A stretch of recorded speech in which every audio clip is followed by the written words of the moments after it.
In the western mountains of North Carolina, nestled at the foot of the Blue Ridge Mountains, lay the quiet and lush village of Fern Creek, a place where life thrived in harmony with nature. Surrounded by dense pine forests, trickling creeks, and the hush of wildlife, it was a haven where locals had long learned to live with the rhythm of the seasons, taking only what they needed, never more. That morning, the Carter family had come to visit Grandma's old house on the edge of the forest. While Mother Claire prepared breakfast in the kitchen and Father Thomas checked the generator in the garage, their 3-year-old son, Benjamin Barefoot and Curious, wandered out onto the porch. Innocently chasing butterflies through the flowers, Ben slipped beyond the garden fence. No one noticed right away. Just a few minutes. But it was enough. When Claire looked out the kitchen window and didn't see her son playing in the yard, her heart dropped. She rushed outside in panic. Thomas joined her immediately. They searched every corner of the garden, under the tree, the shed, the shrubs. But Ben was gone. The forest was silent. And not the kind of silence you find in a city. It was vast, impenetrable, almost ancient. Minutes turned into hours. Hours crept toward dusk. Frantically, they called emergency services. Local police, search and rescue teams, volunteers, and tracking dogs flooded the area quickly. A child this age couldn't have gone far, the officials insisted. Maps were unfolded, coordinates marked, perimeters drawn. But Ben was nowhere to be found. There were no tracks, no sound. Rain had started to fall, softening the earth and washing away any clues. The dogs lost the scent. Drones scanned from above. Thermal cameras searched for the tiny heat signature of a child. Nothing. That night, Claire sat wrapped in a blanket on the porch, silently crying. Every rustle made her jump. Thomas stood motionless, hands in pockets, eyes locked on the black forest dot in Fern Creek. Hope and fear were tangled together. Meanwhile, deep inside the woods, little Ben had curled up at the base of a tree. He had walked as far as his tiny legs could carry him before collapsing from exhaustion. His cheeks were wet with tears, his feet muddy, and his clothes damp. When children cry, an adult usually comes. But this time, it wasn't a human who heard. First came a low growl. Then the crunch of dry leaves. A massive shadow emerged from the bushes. Ben's heart pounded with fear. A bear was approaching, huge, dark-furred, with heavy paws. Yet silent. The bear came closer, sniffed him. The little boy froze. Then the bear laid down beside him, resting its head near his. Slowly, it curled its body protectively around the child. Strangely, Ben stopped crying. Warmth, safety, a presence. That night, in the heart of the forest, a child and a bear slept side by side beneath the leaves. The next morning, the forest was silent again, but the search continued. Rescuers pushed deeper into the woods, though hope was wearing thin. Now it wasn't hours, it had been more than a day. Statistically, a 3-year-old's chances of survival were grim. But nature had other plans.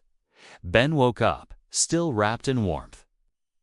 The bear had moved a few feet away, hiding behind a thicket, but watching him closely. As Ben began to walk, the bear followed at a distance, sometimes leading, sometimes waiting. It wasn't hunting him. It was watching over him like a lost cub. Maybe she had lost one of her own. Maybe it was maternal instinct. Or maybe she was simply kind. A second night passed. The volunteers were exhausted. Drone batteries were dying. The dogs were worn out. The family was drained from tears. Media attention had begun. Theories were circulating, some terrifying. People feared the worst, but Claire, guided by maternal instinct, believed otherwise. He's alive. I can feel it. I know it. And indeed, Ben was alive. And the bear was with him, keeping him safe from predators, guiding him around thorns and ravines, curling up next to him at night. Each day, they came closer to civilization. On the morning of the third day, a team of volunteers reached the edge of a deep ravine. They heard a sound, leaves rustling, then a low growl. They froze. A bear was in front of them, but it wasn't attacking. It stood still, watching them with calm eyes. And then, from behind the bushes, a small child emerged. Ben. Mud-covered feet, messy hair, face streaked with dirt, but alive. He turned to look at the bear, then at the volunteers. The bear held its gaze a moment longer, then quietly turned and walked back into the forest. It had harmed no one. It had brought a child back. Ben was rushed to the hospital. His body was tired, but intact.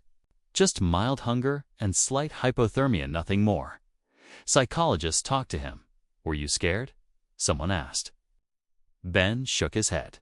"No, the bear was with me." They asked if it was a dream, a game, or imagination. But Ben was sure. "She kept me warm. She carried me. She stayed."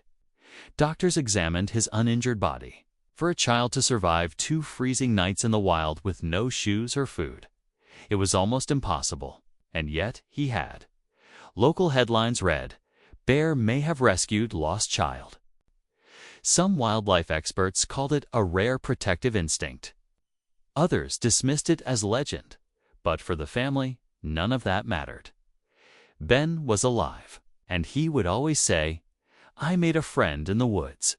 The bear was mine." Ben grew up with a deep love for nature. He cared for animals fiercely. In high school, he started wildlife clubs. At university, he studied wildlife biology. He made documentaries. He campaigned for bear habitat protection. In every speech, he shared this message: we fear what we don't understand. But sometimes, nature is more compassionate than we are. Years later, bear sightings resumed in Fern Creek's woods. A large, elderly female bear, always alone, was seen wandering quietly. She never came close, but she watched from afar. One day, Ben returned to that forest. Alone, gloves on, binoculars at his side. By a creek, he found tracks. Bear tracks. He stood there, eyes welling up. Maybe it was her, maybe not. But the memory of that warm, protective presence, it never left him. This isn't just a miracle story, it's a chance to reconsider the assumptions we make about the wild. Bears are often associated with fear. But in this story, one took the place of a mother and, in the darkness, gave life to a child. The line between human and animal can be as thin as a glance. And sometimes, the greatest kindness comes from a heart that never speaks. Must a rescuer always be human?